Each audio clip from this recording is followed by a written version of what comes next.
एस.एफ.आयचं कार्य केलेलं आहे, प्रत्यक्ष आत्ताही करतोय. आणि वैचारिक बाजू जी आहे ती फार महत्त्वाची आहे. प्रत्यक्षात ते आणलं पाहिजे. सोनम वांगचूक हे सामाजिक कार्यकर्ते उपोषणासाठी बसले होते. नीटचे पेपर हे लीक होत आहेत सातत्यानं. वेगवेगळ्या परीक्षांचे 80पेक्षा अधिक वेळेस पेपर लीक झालेले आहेत. धर्मेंद्र प्रधान शिक्षण मंत्री हे याला जबाबदार आहेत. राजीनामा द्यायला पाहिजे. देत नाही आहेत, देऊ दिला जात नाही.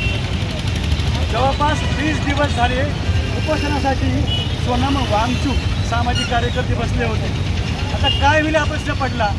जर कमी जास्त काही झालं असतं तर सरकारवर परिणाम व्हायला नको म्हणून त्यांना रातोरात त्यांना उचलल्या गेलं. म्हणजे मुस्कट दाबी दडपशाही चालू आहे. आपल्याला न्याय पाहिजे आहे. सत्याग्रहाच्या माध्यमातून, आंदोलनाच्या माध्यमातून हे न्याय्य मार्ग आहेत, या माध्यमातून हे करायला पाहिजे. पण हे सर्वांनी करायला पाहिजे, प्रत्येक ठिकाणी करायला पाहिजे. जे चुकीचं होतं आहे आपल्या गावात, शहरात, तालुक्यात, जिल्ह्यात, त्याचा निषेध केला पाहिजे. रस्त्यावर उतरून त्या लोकांना त्याचा जाब विचारला पाहिजे. कसा? जसा त्यांना पाहिजे तसा. तेव्हा सगळं बंद होईल. हां.